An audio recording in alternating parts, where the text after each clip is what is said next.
தொடங்கி.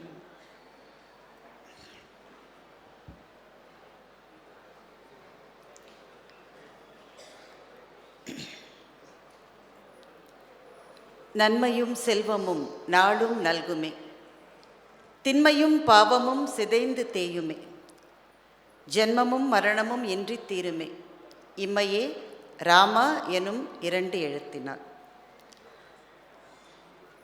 வணக்கத்துக்கும் மரியாதைக்கும் உரிய திருப்பூர் கம்பன் கழகத்தினுடைய தலைவர் ஐயா அவர்களே,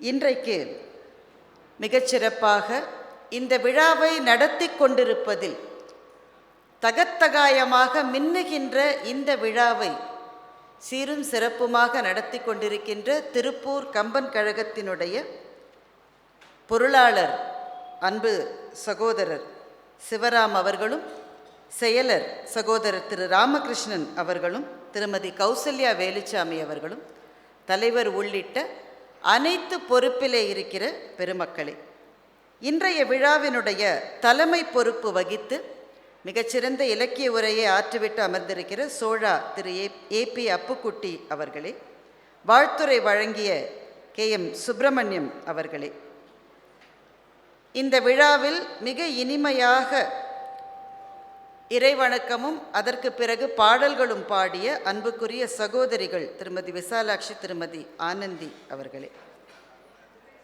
இந்த விழா சிறப்பாக நடப்பதற்காக எல்லா விதத்திலும் உதவி செய்து கொண்டிருக்கின்ற, அனுசரணை வழங்கி கொண்டிருக்கின்ற கொடையாளர்களே, விழாவுக்கு வந்திருக்கின்ற ஊடகத்துறை சார்ந்த பெருமக்களே, மேடையிலே இருக்கின்ற பட்டிமன்ற பேச்சாளர் பெருமக்களே, இத்தனை பெரும் திரளாக இந்த விழாவுக்கு வந்திருந்து இருந்தும் ஏன் நின்றும் கூட இந்த நிகழ்வை கண்டு களித்து கொண்டிருக்கின்ற அன்புக்குரிய திருப்பூர் வாழ் சொந்தங்களே, உங்கள் அத்தனை பேருக்கும் என்னுடைய மிக பணிவான வணக்கங்களை முதலிலே தெரிவித்துக் கொள்கின்றேன். இந்த விழா மேடையில் மிகுந்த நடுக்கத்தோடும் கொஞ்சம் கூச்சத்தோடும் இதற்கெல்லாம் எனக்கு தகுதி இருக்கிறதா என்கின்ற தயக்கங்களோடும் தான் நான் உட்கார்ந்திருக்கின்றேன். முதல்ல இவ்வளோ பெரிய சேரை எனக்கு கட்டி வராது. இதிலே உட்காருவதற்கென்று ஒரு தனி தைரியம் வேண்டும். இந்த நாற்காலியில் நான் அமர்ந்தது போக மீதம் இருக்கிற இடங்களிலெல்லாம் திருப்பூர் மக்களினுடைய அன்பு உட்கார்ந்திருக்கிறது. அதுதான் எனக்கு உட்காருவதற்கான தைரியத்தை கொடுத்திருக்கிறது. என்னுடைய அன்பு சகோதரர் ராமகிருஷ்ணன் அவர்கள் ஒரு 15 நாளைக்கு முன்னாடி என்னை கூப்பிட்டு, இந்த மாதிரி முதல்ல பட்டிமன்றத்துக்கான தேதியை வாங்கியாச்சு, திருப்பூர் கம்பன் கழகத்தில் பேசுவேன் என்ற செய்தி எனக்கு முன்பே தெரியும். ஒரு விருது வழங்குகிற விழாவாகவும் இந்த விழாவை நாங்கள் மலரச் செய்ய போகிறோம்னு நான் கேட்ட முதல் கேள்வி, யாருக்கு விருது தரீங்கன்னு தான் நான் கேட்டேன். உங்களுக்கு தான் விருது தரப்போகிறோம் என்று சொன்ன உடனேயே எனக்கு அது கொஞ்சம் தயக்கமாக இருந்தது. அதற்கான தகுதி எனக்கு இருக்கிறதா என்று நான் உண்மையிலேயே அவரிடம் கேட்டேன். இது உபசாரத்துக்காக கேட்கப்பட்ட கேள்வி அல்ல, மனப்பூர்வமாகத்தான் கேட்டேன். ஆனால் இந்த மேடையில் இந்த விழாவை நீங்கள் எனக்கு விருதளிக்கும் விழாவாகவும் மாற்றி அந்த விருதை கொடுத்து ஐயா அவர்களினுடைய கைகளினால் அந்த விருதை நான் பெற்றுக்கொண்டு, இந்த 2 சகோதரிகளும், அது ஒரு பாட்டு வேற, என்னமா அது, அமுதே தமிழே பாட்டினுடைய மெட்டில் பாஸ்கரின் பெரிய சகி, இவ்வளவு தெரிஞ்சுதான் நான் அவரை கூட்டிட்டு வந்திருப்பேங்க. இப்போ வேற நான் இந்த கேடயத்தை பாதியாக வெட்டி அவருக்கு வேற கொடுக்கணும். இப்போ உண்மையில் அவரை இன்று அழைத்து கொண்டு வரவில்லை என்று எனக்கு வருத்தமாக இருக்கிறது. ஏனென்றால் இந்த மேடையில் சொல்லப்பட்ட விஷயங்கள் எல்லாமே சத்தியம். இங்கே மேடை முழுக்க பெண்களுக்கு நீங்கள் கொடுத்திருக்கிறீர்கள். இது மிகச்சில இடங்களில் தான் நடக்கும். எல்லா மேடைகளிலும், எல்லா இடங்களிலும், எல்லா உயர் அதிகார மையங்களிலும் பெண்கள் இருப்பார்கள். ஆனால் ஒரு அளவுக்கு மேல் அவர்கள் வளர்ந்து விட்டால் சில பேருக்கு அது பிடிக்காது. நீ வளரலாம், ஆனால் எங்கள் தோளை தாண்டி நீ வளர்ந்துடக்கூடாது என்பது எல்லா இடத்திலும் இருக்கிற ஒரு விஷயம். அந்த மாதிரியான மனப்பான்மைகளை, பழமைகளை எல்லாம் ஓரம் தூக்கி போட்டுவிட்டு இந்த மொத்த மேடையையும் பெண்களுக்கு என்று திருப்பூர் கம்பன் கழகம் கொடுத்திருக்கிறது. அதனால் உங்கள் அனுமதியோடு ஒரே ஒரு விஷயத்தை மாத்திரம் நான் சொல்லிக் கொள்கிறேன். இந்த விருதை வாகீச கலைவாணி என்கின்ற விருது ரொம்ப பெரிய விருது. வாகீச கலாநிதின்னு கீவா ஜெகநாதன் என்கின்ற மாபெரும் தமிழறிஞரனுடைய பட்டம் அது. அவர் மலை என்றால் நான் மடு கூட அல்ல. அந்த மலையின் கீழே இருக்கிற ஒரு சின்ன தூசுதான் நான். அந்த வாகீச என்கின்ற சொல்லை எடுத்து எனக்கு எல்லா அருளையும் புரிந்து கொண்டிருக்கின்ற தெய்வமாகிய சரஸ்வதியின் பெயர் கலைவாணி என்பதை சேர்த்து வாகீச கலைவாணி என்று நீங்கள் கொடுத்திருக்கின்ற இந்த விருது இந்த நேரத்தில் என்னை நெகிழச் செய்கிறது, நெக்குருக வைக்கிறது. ஒரு விருது வாங்குவது என்பது கூட ஒருவேளை இங்கே யாருக்குமே புதியதில்லை, ஏதோ ஒரு விருதை வாங்கியிருப்போம் தானே. ஆனால் அது கொடுக்கப்படுகிற விதம், அதை அவ்வளவு அன்போடும் பிரியத்தோடும் நீங்கள் கொடுத்து இந்த விழாவை என்னை அந்த விருதை ஒரு மையமாக்கி நீங்கள் கொடுத்த பாங்கு இருக்கிறதே, இதுவரை எங்கும் நான் சந்தித்திராத ஒரு பேர். எனவே கொஞ்சம் அச்சமாக இருக்கிறது, விருது வாங்கிட்டு அப்படிலாம் எனக்கு தோணலை. இந்த நேரத்தில் கம்பனை எனக்கு முதலாக அறிமுகப்படுத்திய என்னுடைய பேராசான் அமரர் ஆசா ஞானசம்பந்தன் ஐயா அவர்களினுடைய பாத தாமரைகளை நெஞ்சத்துக்குள்ளே நினைத்து மகிழ்கின்றேன். கம்பராமாயணம் மாத்திரமல்ல, உலகத்திலே இருக்கிற எந்த ராமாயணத்தை பற்றி உங்களுக்கு என்ன சந்தேகம் வரும் தானே நமக்கு, இவர் அப்படி சொன்னாரே இவர் இப்படி சொன்னாரே என்று பல கேள்விகள் வரும். இப்போ சமீபத்தில் கூட ஒரு கம்பன் விழாவில் ஒரு கவிஞர் ஒரு பாடலுக்கு ஒரு பொருளை சொல்லுகிறார். அப்படித்தானா அப்படின்னு சில பேருக்கு ஒரு சந்தேகம் வரும் தானே. இப்படி எந்த சந்தேகம் வந்தாலும் சரி, எந்த மொழி ராமாயணத்திலே இருக்கிற பாடல்களிலே சந்தேகம் வந்தாலும் சரி, அது எல்லாவற்றுக்கும் நாங்கள் போகின்ற ஒரு மாபெரும் தமிழ் அறிஞர் மதுரையில் இருக்கிறார். பேராசிரியர் ராமமூர்த்தி என்று அவருக்கு பேர். இந்த நேரத்தில் அவரினுடைய திருப்பாதங்களையும் எங்கள் நடுவர் சாலமன் பாப்பையா அவர்களினுடைய பாதங்களையும் நினைத்து நான் வணங்குகின்றேன். கம்பபாரதி இலங்கை ஜெயராஜ் ஐயா அவர்கள் ஒன்று சொல்லுவார்கள், அதை தான் உங்களுக்கு நான் சொல்ல விரும்புகிறேன். நாங்களும் எத்தனையோ கம்பன் கழகத்தில் போயிருக்கோம். இப்போ தான் புதுக்கோட்டையில் போனோம், நிறைய கம்பன் விழாக்களில் பேசியிருக்கோம். அந்த கம்பன் கழகம் எப்படி தொடங்கப்பட்டதுலாம் ஓரளவு எங்களுக்கு தெரியும். நடுராத்திரி 1:30 மணிக்கு தொடங்கப்பட்ட ஒரே கம்பன் கழகம் நம்ம திருப்பூர் கம்பன் கழகம். அதுவும் யாரினுடைய பொற்கரங்களினால். இந்தியா எப்படி இருக்க வேண்டும் என்று அவர் 20 ஆண்டுகளுக்கு முன்பு சொன்ன போது பல பேர் சிரித்தார்கள், இந்த நாடா அந்த உச்சங்களை எட்ட முடியுமா என்று. ஆனால் எதிர்காலத்தில் இந்தியா எழுந்து நிற்கும் என்ற கனவை ஒவ்வொரு இந்தியனுக்கும் விதைத்த மாபெரும் பெருந்தகை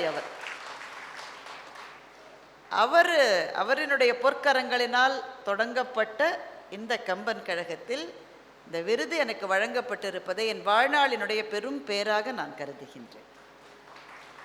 இந்த விருதை எங்கள் மதுரை கம்பன் கழகத்திலே இருந்து பல காலம் பேசி, கிட்டத்தட்ட ஐயா சொன்னார் 40 வருஷமாக பேசினேன். எனக்கே என் வயசு சந்தேகமாயிருச்சு. இப்போ நான் பள்ளி நாட்கள்லேருந்து பேசின கணக்கை எடுத்து சொல்கிறார். இப்படித்தான் பல பேர் நம்ம வயசை கூட்ட முயற்சி பண்ணுவாங்க.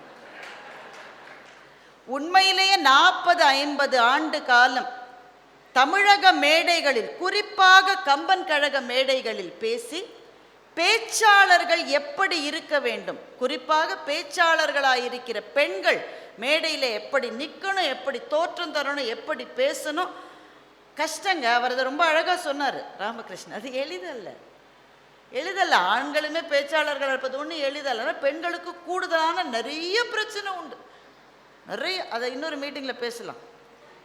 அப்போ வீட்டில் இருக்கிறவர்களினுடைய அந்த சப்போர்ட்ன்றது ரொம்ப தேவை. என்னுடைய கணவர் அப்படிப்பட்ட ஒரு பெரிய பலத்தை உறுதுணையாக கொடுத்திருக்கிறார். அவரை இங்கே சொன்னதுக்கு ரொம்ப மகிழ்ச்சி. அதை முன்னாடியே ஒரு வார்த்தை சொல்லியிருந்தீங்கன்னா நான் அவரையும் கூட்டிகிட்டு வந்திருப்பேன். இவ்வளவு இடர்பாடுகளுக்கு நடுவில் நாங்கள் பேசுவது பெரிய விஷயம் இல்லை. ஏன்னா எங்கள் தலைமுறை என்பது கொஞ்சம் வளர்ந்து விட்ட தலைமுறை. ஒரு இடத்துக்கு போகணுன்னா விமானத்தில் கூட நாங்கள் வந்துக்கிறோம், நல்ல கார் தர்றாங்க, சௌகரியமான விடுதிகளில் தங்க வைக்கிறாங்க. இது எதுவுமே இல்லாத காலகட்டத்தில் நடந்தும், சைக்கிள் ரிக்ஷாவில் போய், குதிரை வண்டியில் போய், அப்படியெல்லாம் பட்டிமன்றங்களிலே பேசிய, மதுரையிலே வசித்து கொண்டிருக்கிற எங்களினுடைய அன்புக்குரிய காந்திமதி அக்கா அவர்களுக்கு இந்த விருதை சமர்ப்பணம் செய்வதிலே மகிழ்ச்சி அடைகின்றோம். முன்னத்தி ஏறுன்றது ரொம்ப முக்கியம் பாருங்க. முதலில் ஒரு பாதையில் நடப்பவர்களுக்கு தான் கஷ்டம். பாதையே இல்லை, எப்படி நடக்கிறது? ஆனா அங்க போகணும்னு தெரியுது, அதுதான் போக வேண்டிய இலக்கு. ஆனா பாதை இல்லை. முதல்ல நடந்தவர் எப்படி நடந்திருப்பாரு? சரி நான் நடக்கிறேன், என்ன காலில் கல்லு குத்து, முள்ளு குத்து, ரத்தம் வரும், எப்படி போகணும்னு தெரியாது. சரியா கஷ்டப்பட்டு எல்லா இடர்களையும் வாங்கி கொண்டு அவர்கள் முன்னத்தி ஏர்கள் நடக்கிற போது பின்னாடி ஒரு ஒத்தையடி பாதை வரும். பின்னாடி வர்றவங்க சரி இந்த ஒத்தையடி பாதையில் போகலாம். அவங்க நடக்க நடக்க பாதை மேம்பட்டு கடைசியில் அது ஒரு 4 லேனாக மாறிடும். நாங்கள்லாம் காரில் ஏறி ஜருன்னு போகிறோமே. ஆனால் முதலில் காலில் கல் குத்தவும் ரத்தம் வரவும் நடந்த அவர்களுக்கு இந்த விருதை சமர்ப்பணம் என்று சொல்லுவதில் தான் எனக்கு மகிழ்ச்சி கிடைக்கிறது. எனவே மிகுந்த நெகிழ்ச்சி. திரும்பவும் திருப்பூர் கம்பன் கழகத்தை சார்ந்த அத்தனை பேருக்கும் என்னுடைய மனப்பூர்வமான நன்றியை தெரிவித்துக் கொள்கிறேன். ஒவ்வொரு விருதையும் பெறுகிற போது நம்முடைய பொறுப்பும் கடமையும் அதிகமாகிறது. இன்னும் எப்படி சிறப்பாக செய்ய வேண்டும் என்று நினைவூட்டுவதற்காகத்தான் விருதுகள் கொடுக்கப்படுகின்றன. நான் தான் விருது வாங்கியாச்சேன்னு சாஞ்சி உட்காருவதற்கு அல்ல, இன்னும் சிறப்பாக செய்யணும். அப்புறம் நாளைக்கு சொல்லிவிடுவாங்க திருப்பூர் கம்பன் கழகத்தில் அப்படிலாம் சொன்னாங்க, இந்த அம்மா ஒன்று அவ்வளோ ஒன்றும் இல்லை சொல்லிடக்கூடாது. அது விருதுக்கான சோதனை ஆகிவிடும். அது எனவே இன்னும் சிறப்பாக, இன்னும் மற்றவர்களினுடைய நெஞ்சத்துக்கு செய்திகளை கொண்டு சேர்க்கிற செம்மாந்தமான ஒரு பொறுப்பு எனக்கு இருக்கிறது என்பதை நினைவுபடுத்துகிற ஒரு விருதாக இந்த விருது இருக்கிறது. அதனால் ரொம்ப ரொம்ப மகிழ்ச்சி. திரும்பவும் என்னுடைய நன்றி. கம்பபாரதி சொல்லுவார், அதை இந்த திருப்பூர் கம்பன் கழகத்துக்கு நான் அதை சொல்லணும்னு நினைக்கிறேன். கம்பனை கையில் எடுத்துட்டீங்கன்னா நீங்கள் போக நினைக்கின்ற இடங்களையும் தாண்டி கம்பன் உங்களை கூட்டிக் கொண்டு போவான் என்று சொல்லி. ரசிகமணி டிகேசி ஒரு முறை விழுப்புரத்திலிருந்து திண்டிவனத்துக்கு ட்ரெயினில் போயிட்டு இருந்தாராம். கம்பனை படிச்சுக்கிட்டே போயிட்டு இருந்தார். அப்போ இறங்க வேண்டிய ஸ்டேஷனை விட்டுட்டார். ஏன்னா கம்பராமாயணத்தை படிச்சுட்டே இருந்ததுனால வண்டி போயிருச்சு. அப்போ ரசிகமணி சொன்னாராம், இந்த கம்பன் இருக்கிறானே மிக பொல்லாதவன், நாம் எங்கு போக வேண்டுமோ அதையும் தாண்டி நம்மை அழைத்து கொண்டு போவான் என்று ரசிகமணி சொன்னார். அது சத்தியம் பாருங்க, அது சத்தியம். கம்பராமாயணம் என்பது இலக்கியத்தினுடைய இன்பத்துக்காக நாம் படிக்கிறது. ஐயா சொன்னார், திரும்ப திரும்ப அதை சொன்னார். தனி மனித ஒழுக்கம் என்பது என்ன என்று தெரிந்து கொள்ள வேண்டும் என்றால் கம்பராமாயணம் தான் அதற்கு கதி. மிக அழகாக சொன்னார். வள்ளுவமும் கம்பராமாயணமும் தனி மனித ஒழுக்கமும் சமூக ஒழுக்கமும் எப்படி இருக்கணும் என்பதற்கான கைடு புக்கு மாதிரி ரெண்டும். அதற்கு சோதனைலாம் வரும். எந்த சோதனை வந்த போதும் தளராமல் நிற்பது எப்படி என்று சொல்லுகின்ற மாபெரும் இலக்கியம். கம்பன் அப்படி என்ன தரான்? கம்பனை தொட்டாலே நீங்கள் உயர்ந்து விடுவீர்கள்னு கம்பபாரதி சொல்கிறாரு. நம்ம கம்பன் கழகங்கள் நடத்துகிறவங்கள்ட்ட நீங்கள் கேட்டால் சொல்லுவீங்க, அவங்கெல்லாம் வாழ்க்கையில் ஒரு நம்பிக்கை இல்லாமல் தான் அதை ஆரம்பிச்சிருப்பாங்க. முதல் ஆண்டு விழாவை நடத்தினாலே பெரிய விஷயம், அப்படி தான் அது ஆரம்பிச்சிருக்கும். அப்படியே அது போக போக 10 வருஷம் 20 வருஷம் என்று வளர்ந்து கொண்டே போகிற அந்த மேஜிக் கம்பனை கையில் எடுக்கிற போது நமக்கு கிடைக்கிற ஆசீர்வாதம் அதுதான். அதனால் 17 ஆண்டு என்பது ஒரு நல்ல மைல்கல். ஆனால் இது 100 வருஷத்துக்கு மேலே போகும் சார், ஒன்றுமே நீங்கள் கவலைப்படுவாங்க.